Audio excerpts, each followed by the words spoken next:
all those experiences made me be able to counsel patients for the last 20 years of whatever I've gone through.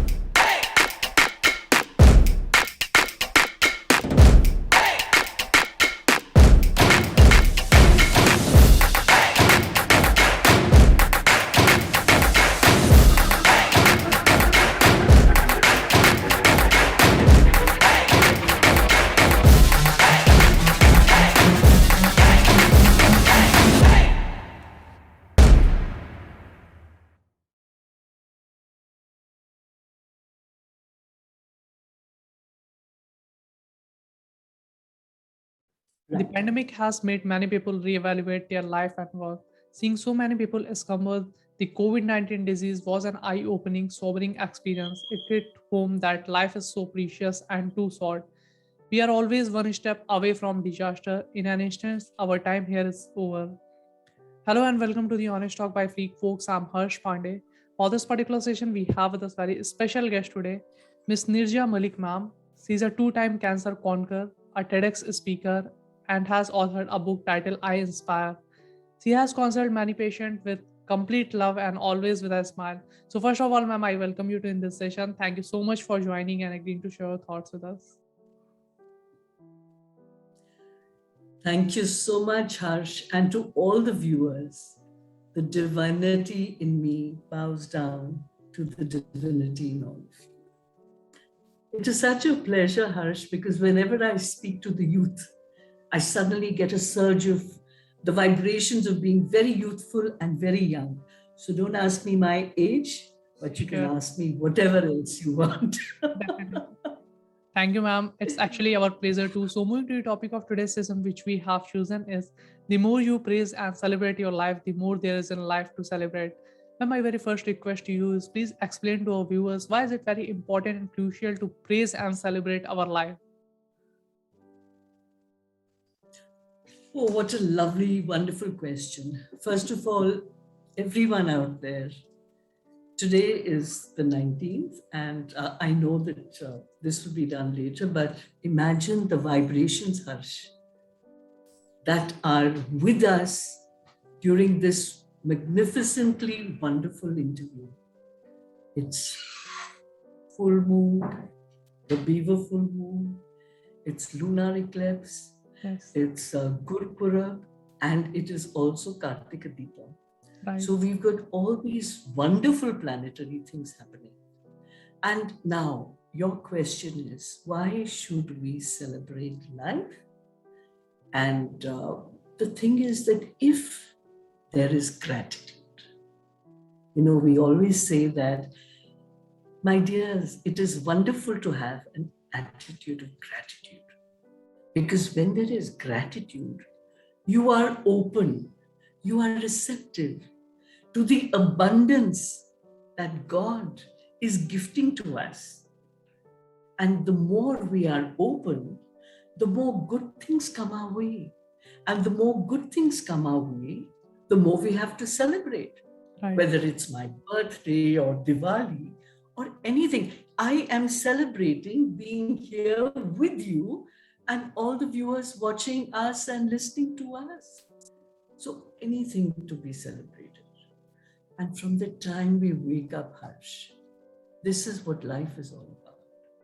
From the time we wake up, if we just have this feeling that, oh my God, thank you, God, I am awake, I am alive. मैं आपकी बंदी हूँ. Now you tell me what you require of me for the benefit and peace and harmony of the earth, of the universe, of society. Because if I see God in me, then I see God in everything, right. in the mountains, the rivers, the trees. I see God in you, Harsh, in every person on earth. So that is why I feel that the more we celebrate life, the more life gives us back to celebrate. अब मैं आपको अगर प्यार भेजूं, I'm sending you vibrations of jappies and puppies. Won't I get it back? But if I am not receptive, if I'm not communicative, if I'm not loving, caring, compassionate, sensitive, considerate, you will say, yeah, what is this? It's a waste of my time. But if I treat you and greet you as my own, that also is a point to celebrate. So Indeed. this is what I feel, Bacha, Actually, that the more you tell me, indeed, ma'am. Actually, you have very bolo beautifully Bacha. explained and very beautifully defined. I'm sure the viewers those who are watching this session are also going to fill up this positive energy. And whenever means I talk with you, ma'am, it's my personal experience. I get filled up with so kind of a very positive energy, and this is my experience. So, ma'am, my next question to you is: many people are still living someone else's vision of lives instead of what they want. We all have one life, and it's essential that we live each day in the best possible way based on what we desire, our ethics, passion, and the vision we have of living our lives. Now, my question to you is: why is it important for one to realize his or ambiguous thoughts about life? See, Bacha, life is such an important and interesting part of our existence. Now, I can just tell you about how I feel. Sure. So, I was a naughty little child, and I was born to parents who were very loving, are loving, considerate. And let me tell you, they let me enjoy myself. They encouraged me to try all the avenues of physical, mental, emotional, and spiritual well being. I was never stopped. You can't join the NCC, you can't go for this girl boy party, nothing. And yes, what were the consequences? That if I rode something for the first time, I fell down and I broke a bone. I'm ready to pay for the consequences of my actions. But they never told me, we told you so. So I think with that kind of a support, I am what I am. Now, as life moves on, we get to see what we are good at, what we are not good at. We get to see our strengths and our weaknesses. And I realize that I'm a very friendly person. Yes. I get along very well with people. Yes. I'm concerned about society. Right. So that led me to do my graduation in social work. So I worked in schools as a social worker. Then I realized that I would love to teach people. So I did my B.Ed and I worked in a school as the fourth standard class teacher. I also looked after the kids in the nursery. So that experience, that learning, they gave me a skill set of communication, of what casework is, what group work is, what community work is, and what children feel, what adults feel, what youngsters feel, everyone. Now, with that, भगवान का तो हाथ जरूर होता है. I'm a firm believer in God. So God said, ये जो है ना इसको पकड़ो. She is the right candidate for what I want her to do.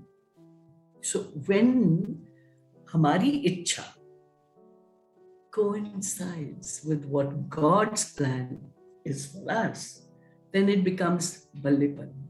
So he said, chalo, let me give her all the experiences in the university of life. And what did he do? I had a wonderful marriage. Shortly after marriage, lots of premature miscarriages, a stillborn in the 8th month, premature twins by 2 months and 5 days, cancer twice, septicemia thrice, broken bones, and a lot of surgeries along the way. But he also gave me the capacity to have the knowledge that He is there with me. My intense faith in Guru, in God, in my family, in my friends, everyone, in neighbors, in practically the whole world who knew me, was praying for me in the power of prayer. So then all those experiences made me be able to counsel patients for the last 23 years of whatever I've gone through. And then he gave me this idea, chal kitab likh, write a book. Why should I write a book? Because I'm counseling millions of patients, but they are getting a hands-on experience with my talking. Why should I write a book? So that my thoughts and my 10 treasures can get out into the world. And when people read my book, I've gone through so much. They've gone through something or the other that I've gone through. So then they get a feeling of encouragement. They get a feeling of, support. They get a feeling of solace. Right. Because my point is, bacha, if I can do it, so what do I love to do? I love to do what I'm doing. I love to talk to you. I love to have webinars galore. I love to communicate. And because that is my passion, I'm doing it with dedication, and I'm not doing it as a form of work. I'm doing it as a form of worship. So that is why I feel that whatever you do in life, do it with your whole heart, your whole soul, your whole focus, knowing that if your intention and your motive is good, then everything, all the results turn out to be wonderful. Right. Does that answer your question? Yes, Harsh? exactly. Yes, actually. And I think, ma'am, your life has actually, if you'll see all your life and read all your life journey, it taught us many things. Actually, I recommend all my viewers to go and read your actually book. Ma'am, my next question to you is actually, how do you define the importance of social connection in life? As you have mentioned that when you were in such kind of circumstances, your neighbors, your relatives, everyone prayed for you. Do you think having good people and environment around you avoids such problems like mental health? Because whenever you face such kind of circumstances, whenever you are in any critical healthcare issues, you are actually covered from many mental health problems as well. Yes. So, Bacha, the trouble is that, just my husband and I were discussing just a few days back that when we were young, what happened? My father being in the Navy, we got exposed to a TV in our own house in like perhaps the late, early 80s. Okay. You know, we were not exposed to programs. We didn't have cell phones or laptops. So what did we do? We spent our time playing with kids. And what were we told? Ghadi wadi to we never wore watches. Okay. So what were we told? When the lights come on in the streets, come back home. So we would play gulli danda, chor chor, all kinds of physical games, go cycling, go running. I was in the NCC, I was the best shot, lying down, kneeling, sitting up, standing, everything. Why? Because all that energy within us was focused in being spent in the right direction. Now, I really don't, I feel so, I feel very, very connected to all the kids, all the youth, all the young ones nowadays who are, because of the pandemic, going through so much. I mean, I, as an adult, love to go to the beach, love to go and see movies, love to go to restaurants. Yes. And you people can't even go to your college or school. Right. What happens in such a situation? especially when you are an adolescent. Your hormones are playing up and you are ready to burst out with fits of temper or with feeling that the whole world is against you, and you feel that no one understands you. And then what do? You go into your room, you bang the door shut, and you shut everyone out. Now, what is the trouble? There is a door between you and, let's say, your family, whether it is a nuclear family or an extended joint family. You think that the people on the other side of the door don't care for you, but your parents, they cannot express their love. They do not have the skills to say, bache, let us sit down and across the table, you tell me what you have against me or what you like about me. I will tell you what I love about you and what I feel because of my love and because of what a wonderful person you are, how much better your life can be. So that situation of perfect linking or perfect connection between parents and children doesn't happen. Each feels the fault is yours, not mine. But if we change our perception, we look at life differently. I cannot change the other person. I have to change the way I look at the other person. And if I look with sensitivity, then if I was in that person's shoes, how would I feel?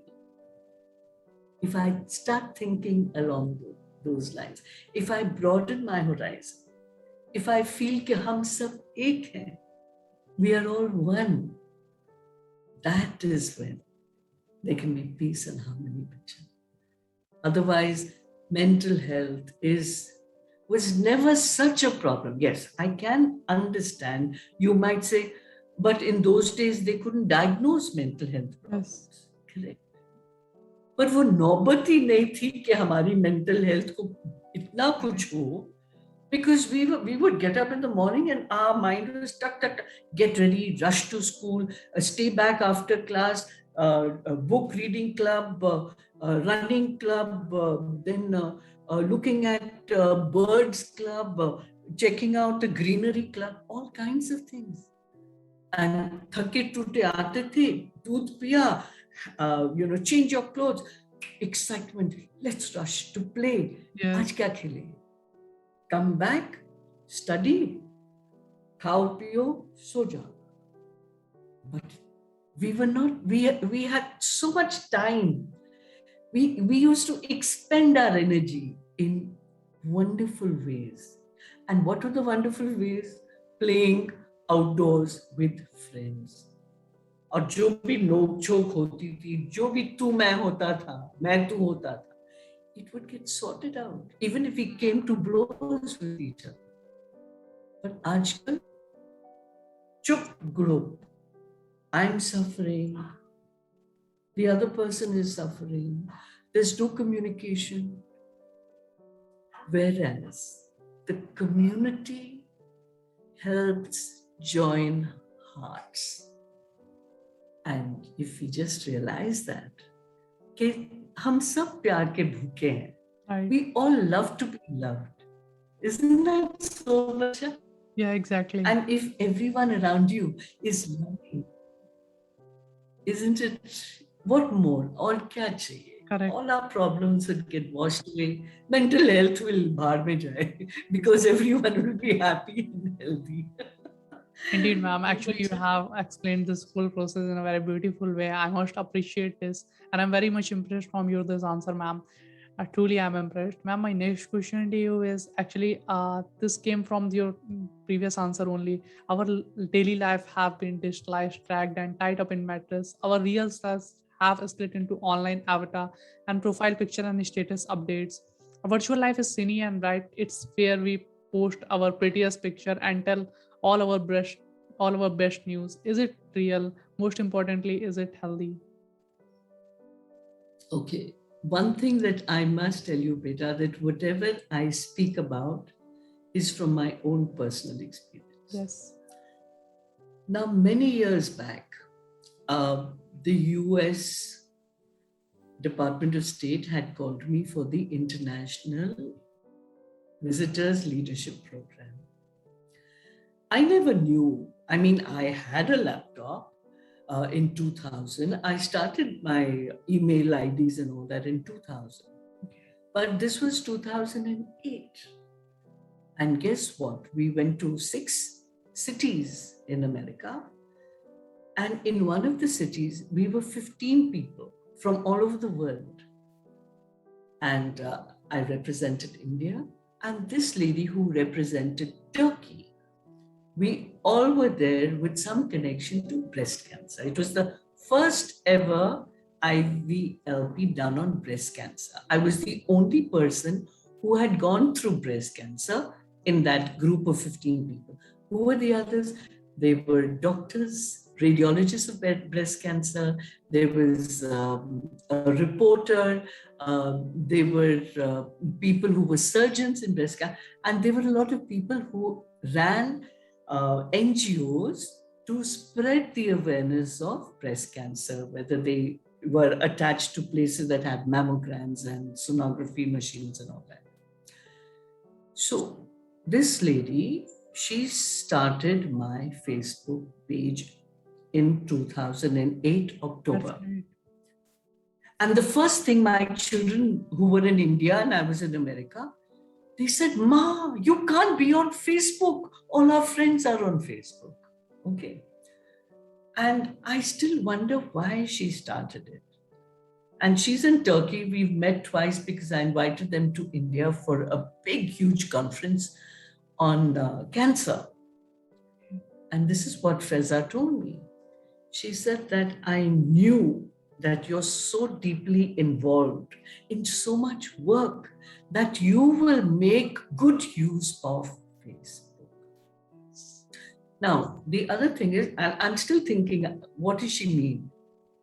But you know, Harsh, since 2008, a lot of people have told me, "Ma'am, we open up Facebook just to go to your page and to see what you're up to. And we get inspired. Even if we just look at your smiling face, we get inspired." Correct. Exactly.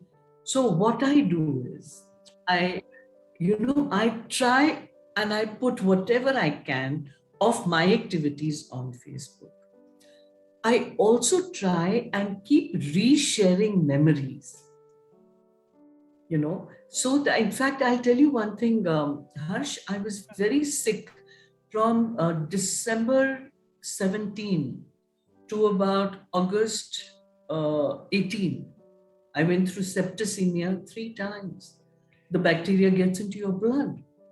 And if you don't watch out, one by one, your organs start dying. And then obviously you're not there. But do you know? No one got to know that I was unwell. And why not? One girl who found out came to meet me in the hospital. I had 210 injections in my jugular vein. I used to get those injections here.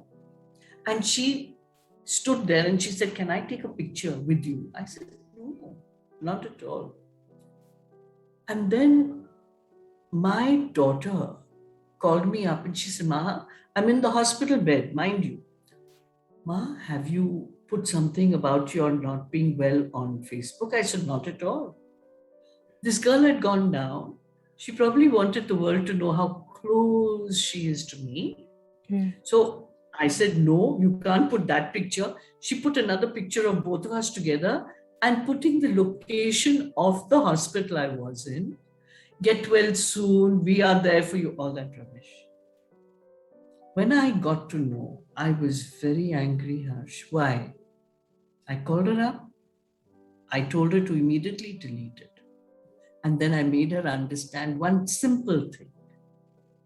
I said, "See, You think I cannot tell the world that I'm unwell? In fact, they will pray for me. But the only reason why I am not putting it on Facebook is because my mother in Bombay is my Facebook friend and she doesn't know I'm unwell. So if anything is put on my page, she will read it, and I don't want her to know that. So Facebook can be a very good way.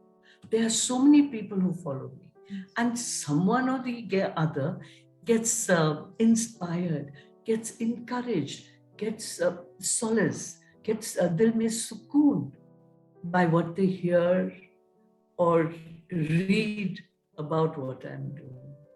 So that is my purpose. And that is why I use it a lot. Now, of course, I'm not going to call myself a Buddhi, but being a little older, I'm not very tech savvy. So, I do go to LinkedIn and Insta and so on and so forth. But the fact of the matter is that, as far as I'm concerned, it definitely helps. In fact, isn't that what helped you get in touch with me? Correct. Over LinkedIn? Otherwise, I wouldn't have been sitting here happily talking to Harsh. So these are the advantages if used properly. But you're right about one thing that you did mention, and this is a matter of deep concern, that some kids just live for the cell phone. They just live in a virtual world which is full of illusions, not reality. That is sad. And I think that because there is no outlet, they can't even go to the beach, they can't go cycling, can't do a million things. I'm very proud of my twins. I have twins now. I'm very proud of both of them for just this one reason, that they travel, they take care of their personal health, they go running, they do yoga, they go to the gym, they have friends, they go and they love scenery, they love photography. So when your mind is into these things that are positive, and what happens now? I will go out, I will see a bird sitting on a tree, I will take a picture. My daughter took pictures of two pigeons fighting and a video. She went just now, she's just returned from Ladakh because she went to see the snow leopards. My son went to a whole lot of places in America, and they again took pictures, and they know their mother's interested. I'm going to this ashram. I'm going to the Paramahansa Yogananda ashram. This is what I saw. This is what I did. So I feel that if there is a connection between the elders and the youngsters of a family, if there is interest, and you don't say, acha acha ho gaya, no. I'm truly interested in all of you. Now, as far as I'm concerned, Harsh, you are one of my bachas only. Yes. How many times I've spoken to you and called you bacha? Now, whatever Harsh is doing is of importance and concern to me, and I will encourage you to do it. Now, if that is the relationship between Harsh and Neerja, imagine that if everyone in the world had this kind of a connection, how much love, peace, joy, contentment, serenity, happiness there would be. Exactly. And if you have a problem, you wouldn't think twice. Let me talk to Neerja. And if Neerja says tomorrow that, Harsh, you were trying to explain to me something about sound of the laptop, I will have no hesitation. I will not feel, I'm not tech savvy. Nahi, yaar, Harsh will be able to help me. Even though he's 47 years younger than me, he knows something that I don't know, and I can learn from him. So a lot depends on your perception. If you can change your perception and be open, then everything falls into your lap in abundance. Indeed, ma'am. So I Actually, hope that is. yes. Actually, this is very kind of you, and I truly found you grateful that I met with you. And ma'am, actually, I can say there's a lot more to learn from you, and the kind of energy you brought into this session is inspiring for me as well personally. And I believe that the viewers who are watching this session, they are also going to find the same kind of energy. And ma'am, I don't want to take too much of your time. So moving to my last question of this session, actually, at last, what will be one piece of advice would you like to give to all the viewers watching this session? I think that if we sincerely believe that we are one, that we are part of God, therefore it is our birthright to be happy and healthy because we are made in His image. And if we realize that any child crying anywhere in the world sounds the same, laughing anywhere in the world sounds the same, gets hurt, blood bleeds, sounds the same, feels the same. So there is no difference.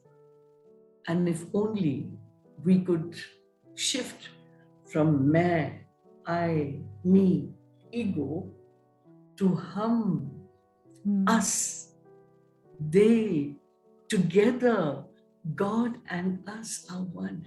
See beauty and God in a tree, in a bird, in a river. And see beauty and God in everyone around us. Wouldn't it be beautiful? Yes. So I just want the world to feel that Hindu, Muslim, Sikh, Isai, these are just man-made differences. Correct. I used to tell my children, Bacha, Gayatri Mantra, Ekunkar Satnam, La ilaha illallah. Thank you, God, for the word so sweet. And very often they would be asked, what are you? And they would come home and say, Mama, what are we? And I would say, why do you ask? No, are we Hindu? Are we Muslim? Are we Sikh? Are we Christian? Are we what? And I would just say one thing. If anyone asks you, what are you? Just say this. I am a citizen of the world. And if we all believe that we are citizens of the world, there would be so much of peace, balance, and harmony in this world. Indeed, ma'am. I hope I've answered your question. Yes, actually, this was really very wonderful advice from your side. I'm very truly impressed from your means all your answers. Thank you so much, ma'am, for joining and giving your important time. We look forward to conduct more such sessions with you in future. And thank you so much, ma'am, once again. Thank you, ma'am. Thank you. Thank you, Harsh. And I wish all the viewers all the very best. My love, prayers, and blessings with all of you. And I am willing to talk to you innumerable times. Sure. अब तो party बाकी है, अब तो किस्से बाकी हैं. Correct. Thank you. Thank you, ma'am. Thank you so much. On the ground is where I stand. Never give up, that was always the plan. It's so cold outside. I'm alone, I'm alright. It's so cold outside. I'm alone.